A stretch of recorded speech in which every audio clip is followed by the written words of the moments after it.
Hi, welcome to another exciting episode of the Andre The Beast Crayton Show. Today is another outstanding show. Let me take you down this rabbit hole. Conspiracy theory, almost. Imagine what it must be like to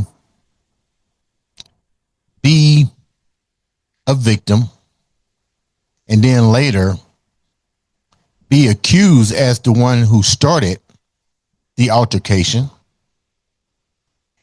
And more importantly, seeing your whole world get twisted upside down, almost like let's call it what it is, conspiracy theory. But let's use another word. Let's use control. Let's use targeted individuals. Today on the show, we have a young lady whose story is truly one that most individuals would find hard to believe. So I'm going to start this off like this.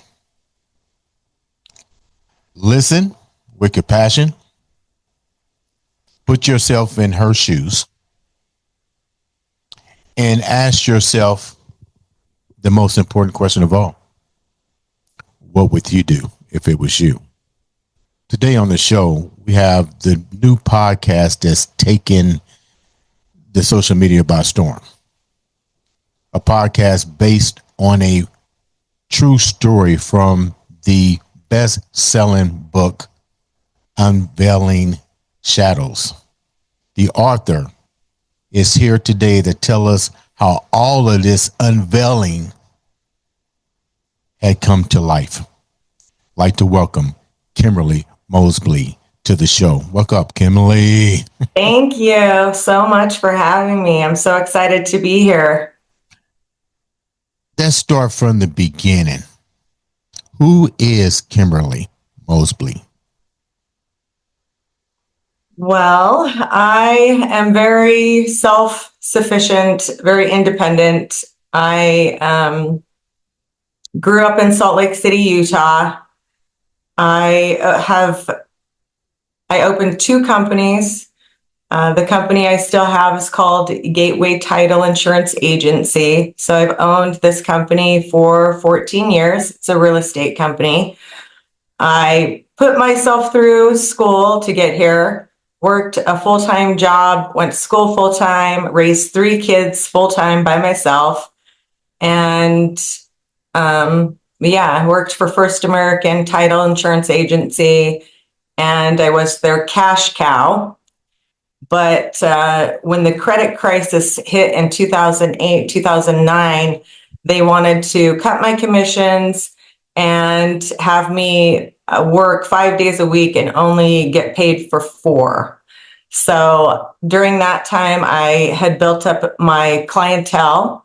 And so I went to my clients and I said, what do you think if I were to open my own title company? Would you come with me? And half of them were like, you're crazy. And then the other half were very supportive. And they said, well, you can only go up from here because the market was already at rock bottom. And so I've been here for 14. I've owned Gateway for 14 years. So you sound like you created success. Let's put it like that. You created success. Now, I have 2 bachelor's degrees. Yeah. Yeah. So let's go to let's move forward a little bit. Okay. You write a book. Mm-hmm. How did the book come to be? It was part of my betrayal trauma. It was part of my therapy because when I was served the petition to be put into an insane asylum for 360 days against my will, they couldn't get the crazy card to stick, so they went with the she's an addict card. And my attorney made me take a plea deal of going into a drug rehabilitation center for 30 days as a partially hospitalized patient. And during that time, they knew I was court ordered or forced to be there because I wasn't an addict.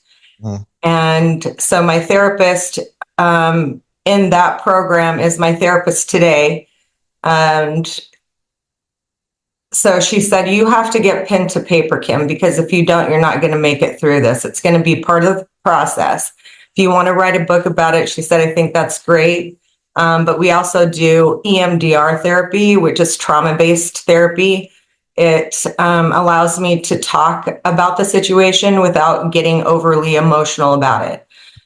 So let's go back a little bit. But what were the courses of events that led to you even being put in that situation? Were you attacked? Did somebody beat you up? Did you get robbed? I mean, like, you have to do something to even get to the legal system. Right. Okay. So in the beginning of the pandemic, I took to Twitter and I spoke out against the establishment.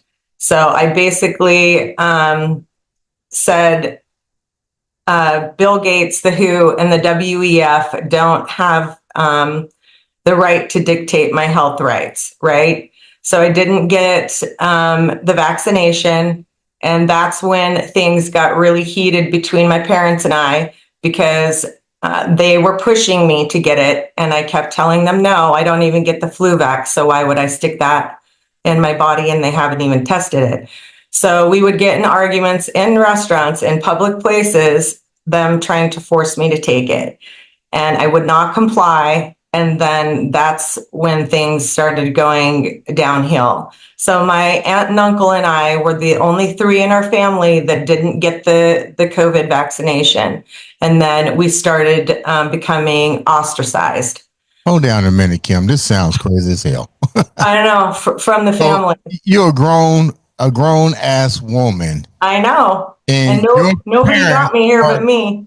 Your parents are telling you that you going to get the vaccination and you rebel against a vaccination. You go up against the establishment. Who is the establishment? You mentioned Bill Gates. Who is the establishment? Well, I say they, but I say the government, basically billionaires, the elites, which if there's one in each state that's very highly politically connected and extremely wealthy, that would be my parents. And so I do not talk to them anymore, and I do not talk to my grown children. So let me back up, because I got to put my head in the audience's head. So yeah. You come from money. Yeah. I guess your parents felt like what kind of harm would it have caused them? Because let's get real. Evidently, this is about them and their status in the community or the politicians or whatever. Yep. What does that have to do with you? Exactly. Yeah. So in one of my therapy sessions, my therapist asked me, has anybody asked you if your mom is a narcissist? And I went, oh, that makes complete sense. And they didn't pay for my schooling. I put myself through school. I never asked them for money. They never gave me anything.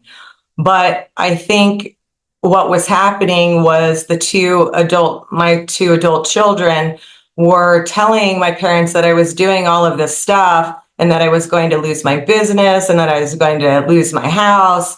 And then Cindy got involved. We could probably bleep her name out. Then my mother got involved and, tried to control, to protect her grandchildren or whatever. I'm not a narcissist, so I don't know how they think, but I definitely was targeted. What made your therapist suggest that to look at your mom in a narcissistic, that may be a narcissist? What made the therapist even approach you with that type of question? Some of the behaviors that I was telling her about, and and some of our therapy sessions had signs of her, wanting to control, basically, yeah, whatever narcissists do. What about your dad? So he is actually my stepfather, so that he's not my biological father. But I've asked him a few times when they were together why he was still married to her. So let's go back a little bit. You mentioned your sons. Yeah. Let's go back deeper. So okay, so you don't. I'm trying to keep everything in the line so people can understand the show. Yeah. So this all started with a vaccination, Yeah. political ties, money, and reputation. So how did you wind up? How did they use their political influences and money to even get you into the situation that you was going to have to be under confinement in a mental institution? How did that even happen in the system? Right. Okay. So if you're highly politically connected and you're extremely wealthy, they can reach out to the medical crisis outreach team, or they can reach out to the community outreach program, and every community has one. So we call them COPS. And they can tell those people anything about you that they want without actually coming to you and speaking to you directly. And the only reason I know that they've found that they reached out to the medical crisis outreach team is because I pulled my records from St. Mark's Hospital when they did take me to St. Mark's Hospital. And then I found that out at that time. Because what had happened was I was walking down an alleyway to go get a bicycle. I stopped between the alleyway and a guy's garage, and I just stood there because some of the stuff looked like my sister's stuff in the garage. So I was like, oh, that looks like Steph's stuff. And this guy came out, ran after me, like screaming, yelling. He put me in a headlock, slapped me across the face, and I ducked and got out. I ran down the street, the alleyway, and there just happened to be a police car coming by. So I flagged the police car down and I said, I just was attacked in the alleyway by this guy. And they're like, are you okay? And I said, no. I said, I'm not afraid of too many things, but yeah, that terrified me. And so they went and talked to the gentleman because I said I wanted to press charges. They came back and turned it around on me and told me I was the one that wasn't acting right. And they said, you have two choices. You can go to the U of U psych ward, or you can go to St. Mark's Hospital for observation. What did they accuse you of? That you attacked him? They didn't accuse me of anything. They just said you're not acting right. So then they took me to St. Mark's Hospital. This is how far money can get you, okay? And politics, being very politically connected.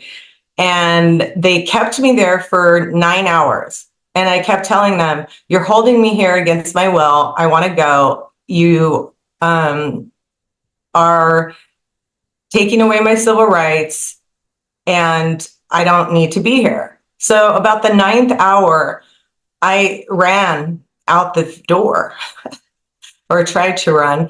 And then this security guy came, was about 6'2", grabbed me and threw me on a gurney. And then he said, okay, you get a pink slip. And I was like, what's that? And he's like, you get a blue slip. And I said, okay, which is it? I feel like I'm in high school. Do I get a pink slip or do I get a blue slip? And what is that? So then they transported me from St. Mark's Hospital to Lakeview Behavioral Center. And they kept me there for 24 hours. I had to go through some class. And then they gave me an MRI, and the nurse came back and said, "Oh, your MRI looks immaculate." And then they let me go. Why did they give you an MRI? Why did they give you a phone call? You didn't get anything. You just stayed. I got a phone call, and I called into the office and said, "I'm not going to be into the office today." And obviously we have caller ID. So the people at the office said, "Okay, we'll see you tomorrow," whatever. Why would you call the office with something traumatic like that happen to you? I mean, why didn't you call your parents or your brother or your sister or somebody? Well, because I already knew at that point my parents were involved. Like I knew it. So I didn't list any emergency contact on the paperwork with St. Mark's, but they ended up getting it, which is a violation of HIPAA. Like there's so many things wrong with our public health system, our law enforcement system. And yeah, so I didn't list anybody. I'm like, I don't know who to trust at this point. I don't know who's friend. I don't know who's foe, right? Mm-hmm. And so then I was released. So you get out of the confinement. That was the end of August of 2023. So that was just last year. Did you reach out to a lawyer or anybody? Did you? How did you even relate to your? What did you do? I mean, this is mind-boggling to me. I can't see somebody detaining me and me not contacting a lawyer for wrongful detainment. Correct. My rights. So that was the point. I knew that my civil rights were violated, and it took me a minute because I believe that most people do not know what their civil rights are and how to protect them and how to identify a perpetrator when they see it, as opposed to someone just telling you you're paranoid or whatever. So I ended up making a call to the FBI. I turned in a case federally. Then nothing happened, so I called the local FBI agency. Then I went down to see the FBI agent here off of Amelia Earhart Drive. And the agent that came down to talk to me after I told him everything that was happening, he looked at me and said, "Do you want to know what I would do if I've been targeted?" And I looked at him and I said, "What?" And he said, "I'd get a private investigator and do some forensic testing, take your water, if they were contaminating your water, into AURP. What's that? AURP is like a testing thing, like they test chemicals or do urinalysis or whatever. But I just looked at him and I said, "Okay, I already have hired a private investigator, and and that's it." So then I was served a subpoena in September. So that happened in August. I was served the subpoena in September to appear in court for my parents serving, going to their commissioner friend. And that was to have my civil rights taken away for 360 days when they were trying to get me institutionalized against my will. So I went up to Huntsman Behavioral Center, which is where my court hearing was, which I thought was really odd. Like, why do I have to be not in a courtroom if I'm fighting for my civil rights? And when I was there, obviously my parents were there too. That's when I walked into the room and the commissioner saw me when it was my case time and said, "Well, you're obviously not here for mental health issues. You're here for drug addiction." And I said, "Well, I guess." And she said, "Do you have counsel?" And I said, "I've been asking for a public defender. I've been denied in my requests. And she looked at me and said, well, I'm going to delay this case for 2 weeks. You need to get an attorney and you need to have 2 essential treatment reviews. Okay, let's hold that for a second. This sounds truly like A nightmare. sounds more like an X-File case. Yeah. So the question is, were you on drugs? Have you ever used drugs? Have you ever been under the influence of drugs? I experimented with drugs and they took it from 0 to 1,000 in about 30 seconds. So when you say experimented with drugs, I'm just trying to take my mind into the audience's mind. Yep. Now you're being accused. Let's call it what it is, accused, not guilty. Yeah. But you openly are saying that you have experimented with drugs. Were there any type of drugs that would validate your parents requesting that this takes place? Like we hear things about weed. People say, oh, weed doesn't cause this. We know different things with psychedelics and hallucinogens and so forth. What kind of drugs were you experimenting with? Because I know the viewers are going to ask. Yes. So I have experimented with psilocybin, which is mushrooms, and they have thousands of tests on the benefits of microdosing. So I'm not a person that's not going to be honest with someone. So if they ask me, well, did you experiment with methamphetamine? And I say yes, then that was probably the cause for their concern. But I think that they should have, talked to me about it instead of jumping to conclusions and then telling people behind my back stuff that I didn't even do. So they try to say that the situation that happened in the alley, because this is where it really started at, to be honest. Yeah. Are they trying to say that maybe you had experimented with hallucinogenics and that none of this actually took place, that this was all of figment of your imagination? And more importantly, were you under the influence while you was walking through the alley? No. And so the cop even asked me that. He's like, well, what are you on? Are you on meth or something? And because the cops are part of this program. And I looked at him and said, no. And I hadn't even done anything for, experimenting with something that someone brings to you and asks you if you want to try it versus going out and actually procuring it and purchasing it are 2 totally different things, right? Mm-hmm. So I stopped talking to the cops. I said, I don't have to talk to you anymore. I'm not answering any questions without an attorney. And they make you take a pee test when they get you to the hospital. There was nothing, everything was negative. That's why I pulled my records, because I'm like, someone's going to pay for what they're doing to me because this is harassment. And then when my attorney made me take a plea deal to get me out of going into the mental institution.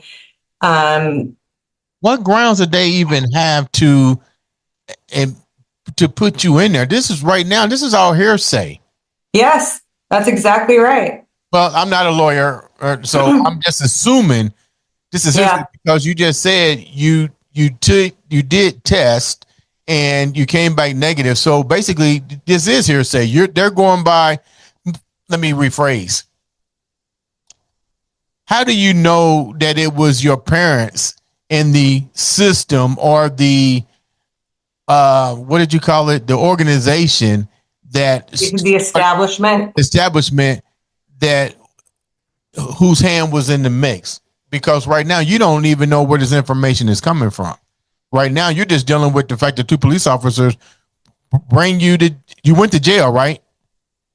No, I didn't go to jail. They couldn't take me to jail. They just said I wasn't acting right, that I was acting like unstable for whatever reason. I just had been attacked, okay? Mm-hmm. And so obviously someone's going to be shaken up and like, I can't believe that just happened. And then they give you the option because they think that I'm on drugs or something. to take me to a U of U behavioral center or St. Mark's Hospital for observation.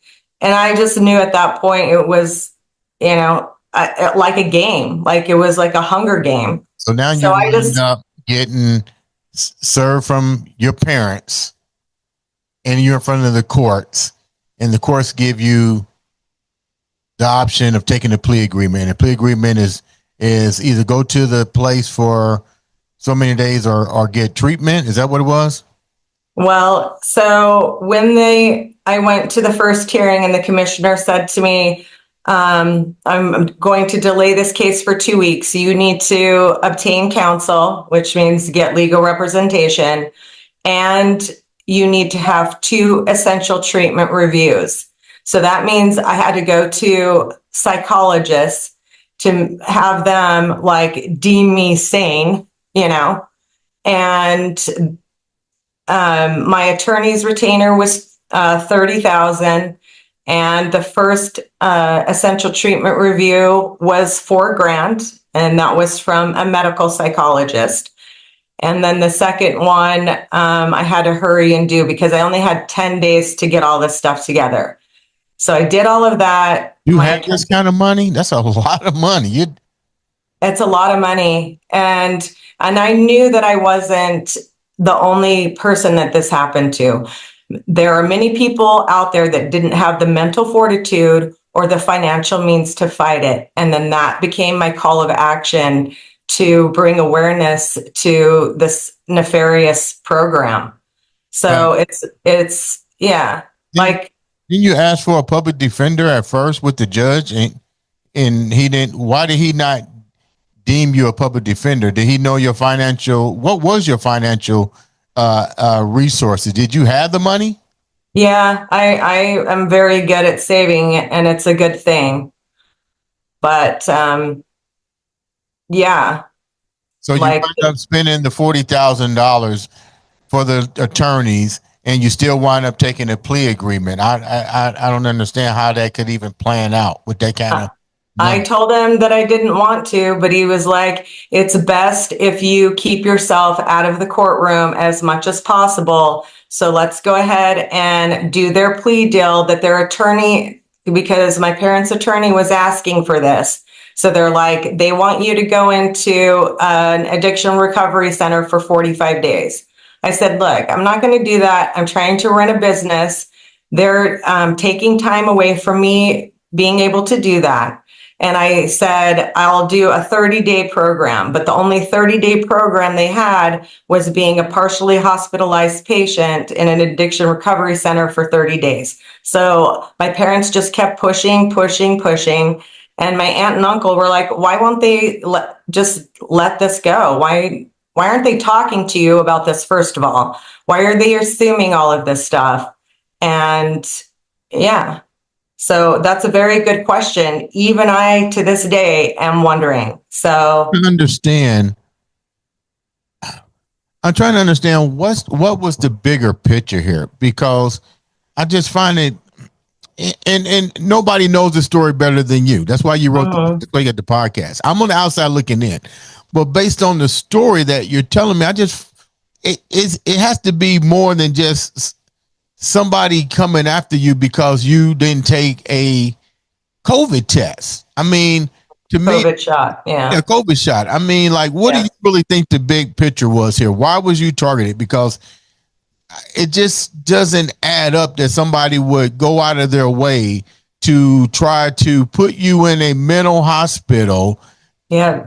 Prove to the judge that you have an addiction, unless you have an addiction, which you clearly said you don't have an addiction. Out of your own mouth, what do you think is the real underlying reason that you were targeted? Because average people would be like, it's got to be something more than just getting the vaccination.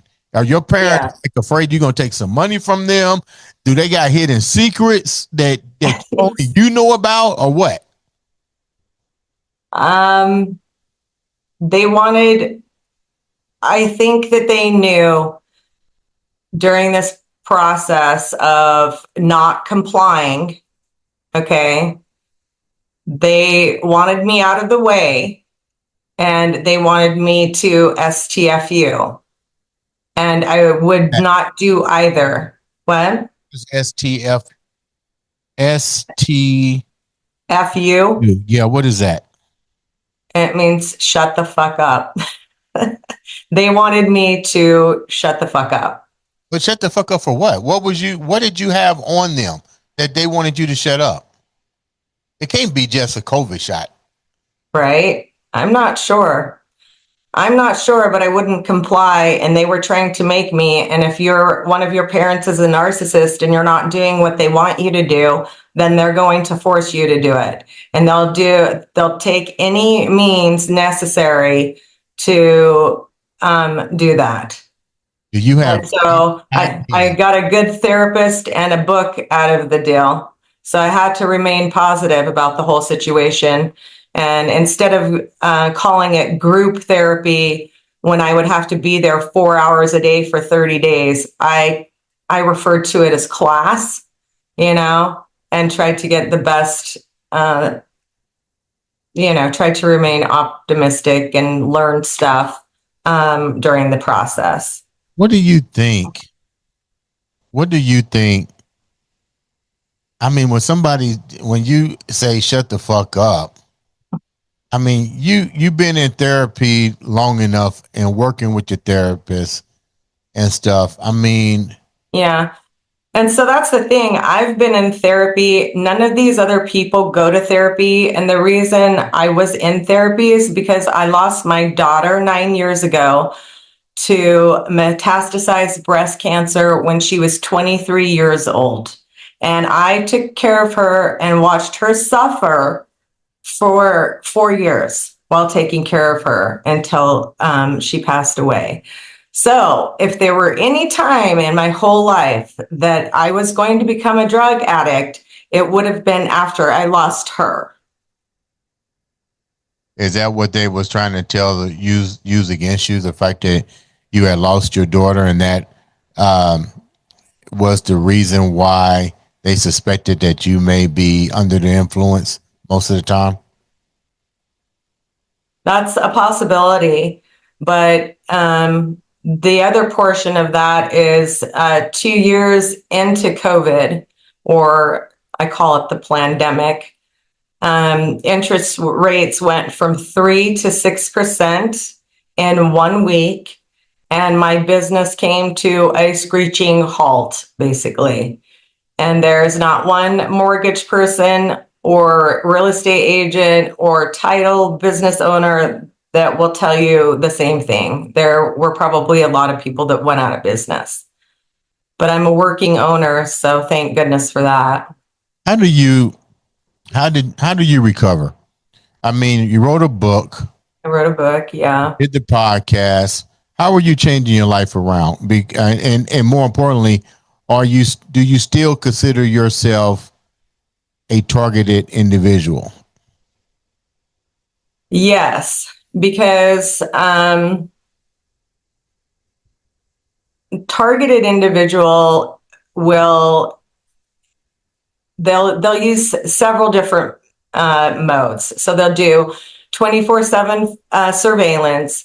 So if these people, if they reach out to the community outreach program, and they'll tell you that this person's on drugs, she's crazy, she's not mentally stable, they'll tell them whatever.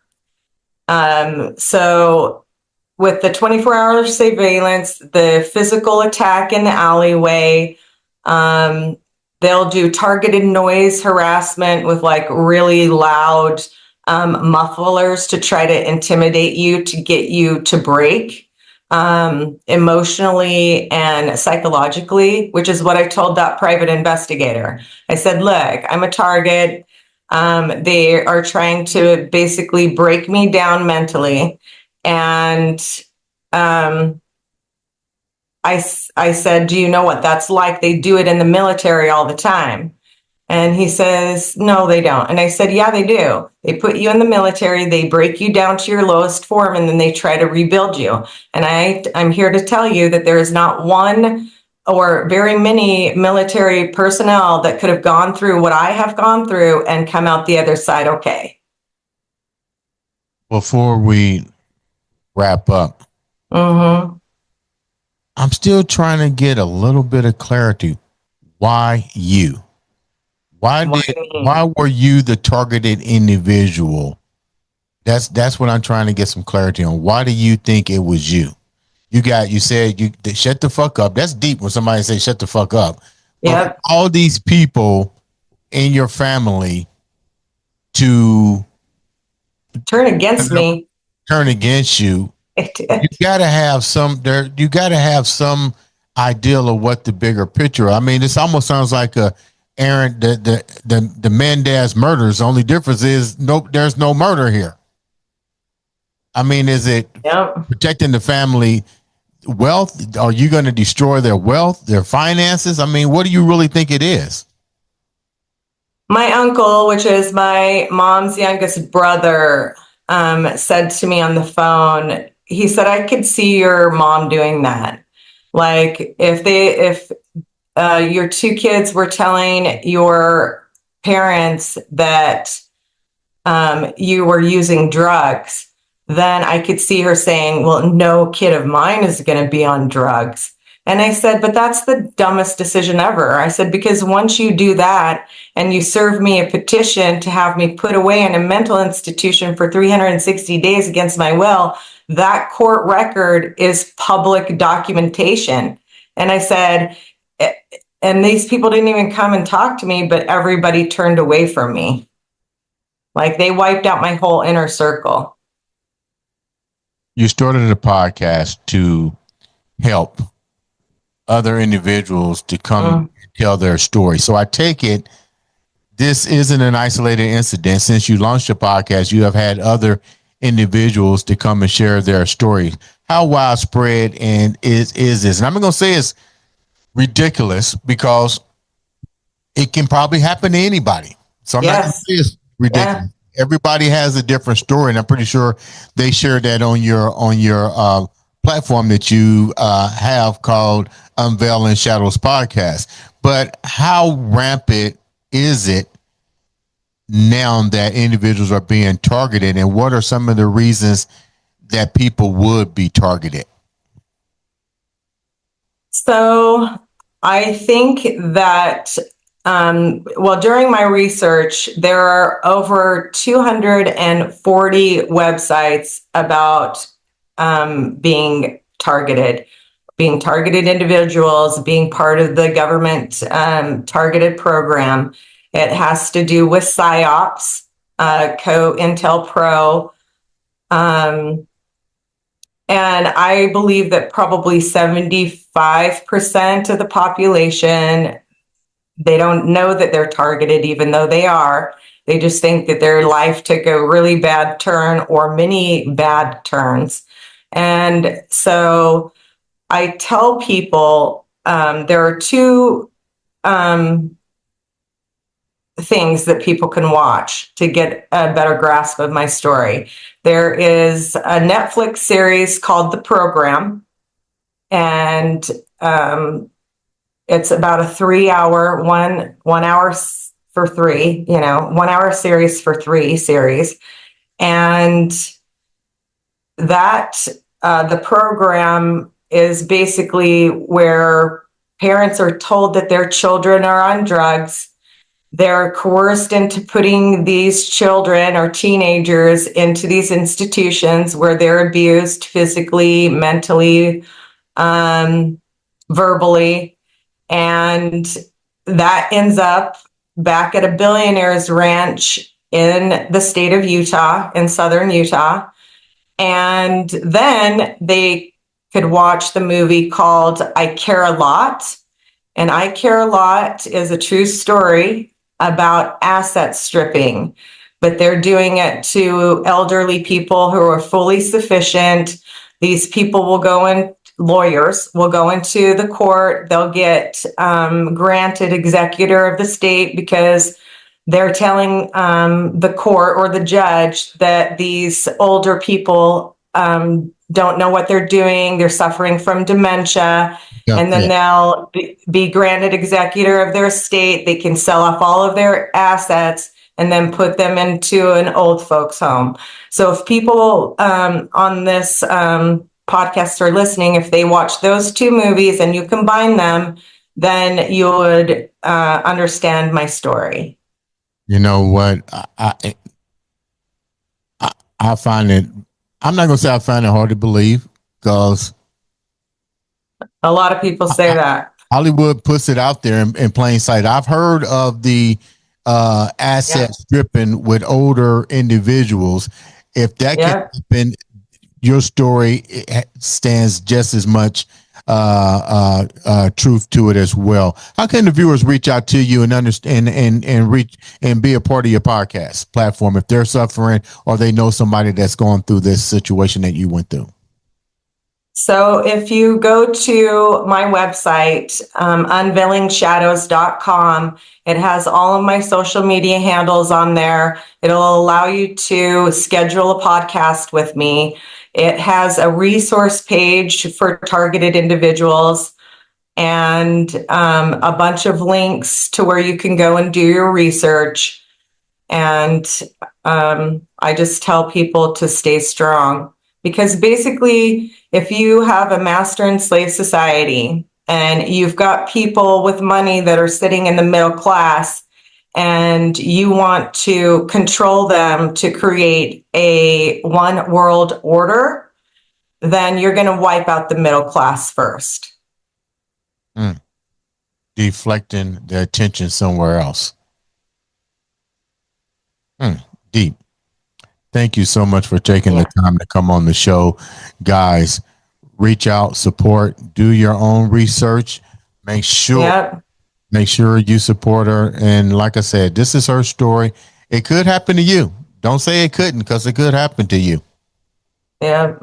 Look forward to having you coming back on the show and telling us more about your success with Unveiling Shadows. Ladies and gentlemen, this has been another exciting episode of the Andre the Beast Crayton Show. Thank you.